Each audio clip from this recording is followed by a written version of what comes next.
Alright, so I'm going to be doing the clutch on my friend's car. So this is a 9th Gen SI. And over here we have an Action Stage 3 clutch. So I'm a direct action dealer. If you need any clutches, feel free to send me a message and I'll get you a good deal. Now this is with a lightweight flywheel, but they also offer an OEM weight flywheel. So you can use that without Flash Pro and it won't throw any codes. Because with the lightweight, you have to have Flash Pro to disable misfire detection. Anyways, first step would be remove the battery, remove the intake and all that crap over there until you have a clear view of the transmission. Alright, after you got everything out, you should be able to see the transmission mount bolts as well as everything on the transmission. And what you want to do is unhook all the sensors connecting to the transmission. So there's a speed sensor, there's I believe that's a reverse sensor, and then there's one more back there on the shifter.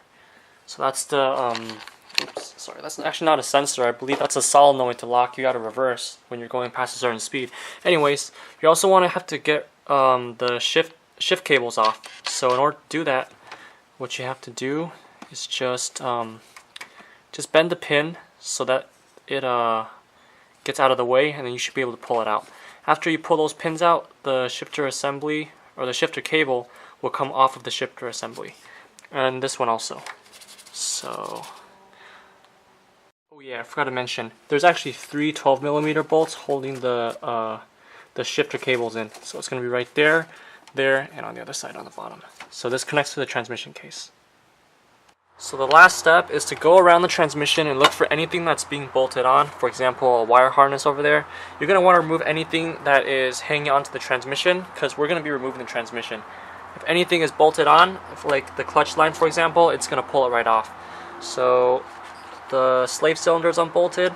There's a little bracket there that holds the clutch line in place. And then back there's another bolt, 10mm bolt, that holds the wire harness onto the transmission. And after that, we should be good to go to the next step, which is to drop the subframe. Now, if you don't know how to drop the subframe, that's okay, because I have a tutorial on it. So just go on my channel and look for the subframe removal DIY and go ahead and remove it. Okay, so the next step would be to go under the car, and I don't know if you can see, but that's the oil pan. So that right there, that's the starter motor, and we're going to need to unbolt that in order to get the transmission off.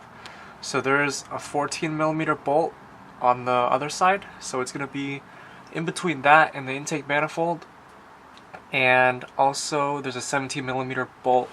It should be right over there. So you're going to have to remove those two, as well as this metal bracket that holds the intake manifold. Actually, you don't have to remove that. I lied, you don't have to remove that, but it'll make it easier, because if you really wanted to, you could remove the intake manifold and it'll get you space down there to get that 14mm.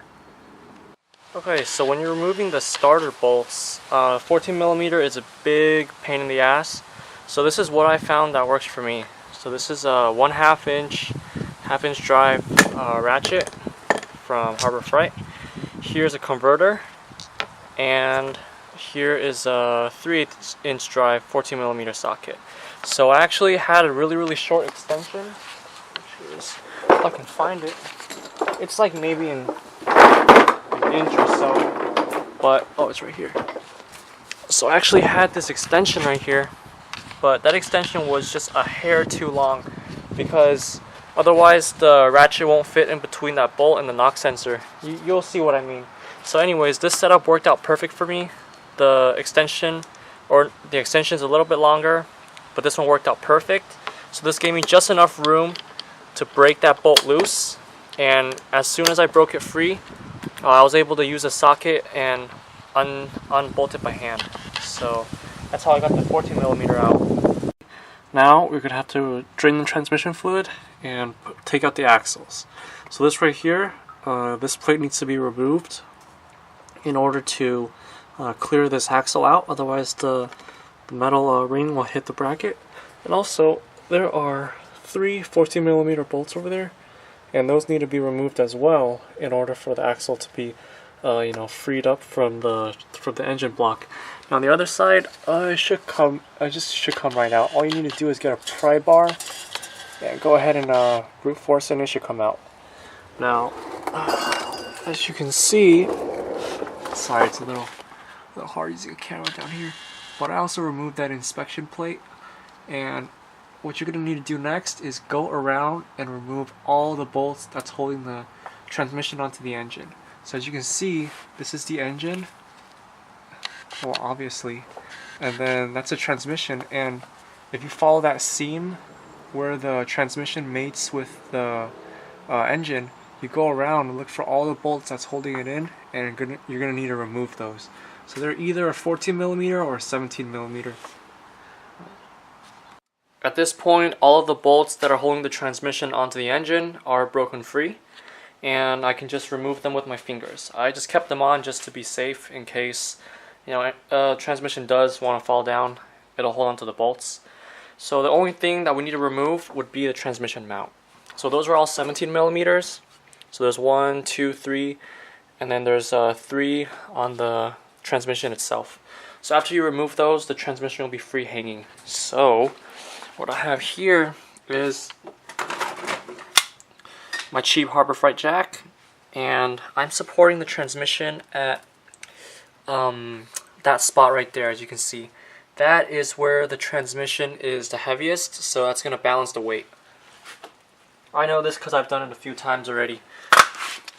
So basically what you're going to want to do is after you get the transmission mount off, you're gonna want to find a friend to help you out with this. It'll make it much easier. But what you're gonna do is pry the transmission and try to wiggle it around, and have someone over here holding the jack to wiggle it while pulling it back. And then the whole transmission, well, wear gloves too, so you can hold on to the case. So the whole transmission would come back, and as soon as the main shaft clears the clutch, then you'll be able to drop the transmission onto the floor by lowering the jack.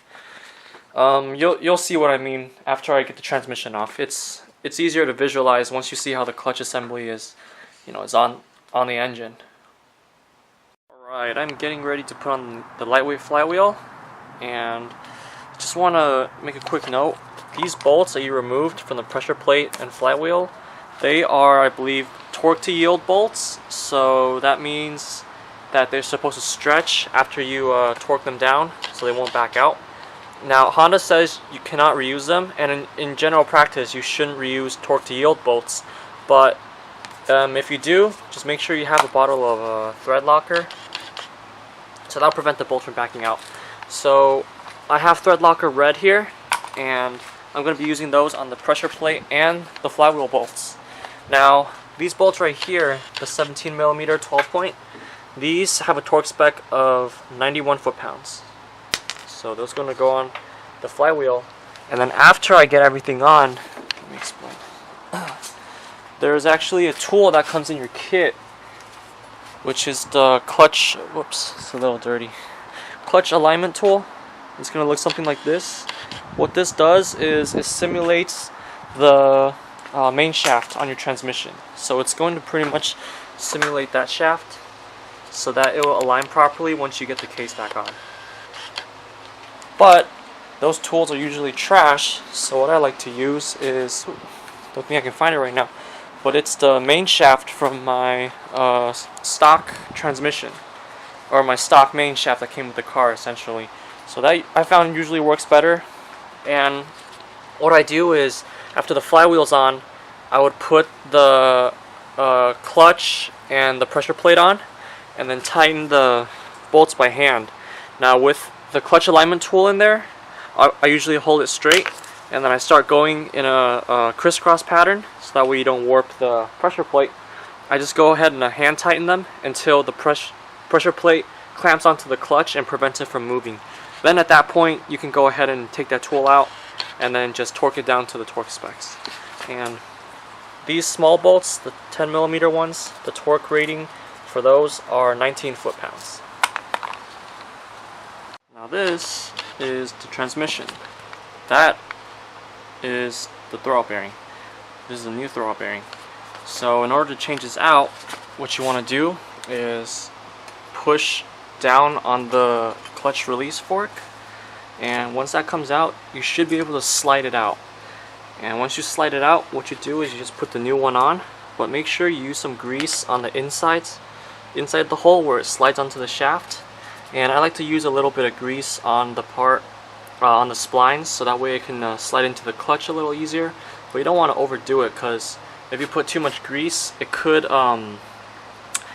like fling into the clutch, and then the clutch will have trouble grabbing. So just a thin film, and then that should be good to go. Okay, the transmission is now back in the car, and I've torqued down all the bolts on the transmission as well as the transmission mount. So when you're putting the transmission back, it's pretty much, you're gonna need two people if you're using a standard jack. If you're using a transmission jack, you can probably do it by yourself, but I would honestly recommend doing it with two people. What I did personally was I had one person over here operating the jack and also pushing the jack forward or backwards, depending on whether or not I want the transmission to go into the engine or to like pull it out to align it and stuff. So me on this end, I had some gloves on so I can manhandle the transmission, and I would just go from here. I would grab onto whatever I can find. For example, this bracket right here. I'll hold on to the edge of the case, and just to give me room to balance it while it's on the jack. And when you're putting it in, you're gonna have to look from above and look at the main shaft.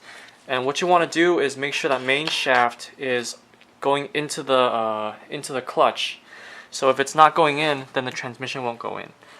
And once you have that shaft inside of the clutch, then it's just a matter of aligning the two dowel pins that's on the transmission case. So after you get those in, it'll wiggle in pretty easily, and then just get a few bolts started, tighten them down all the way, and you're good to go. So at this point, we just have to put everything back, and the clutch will be done.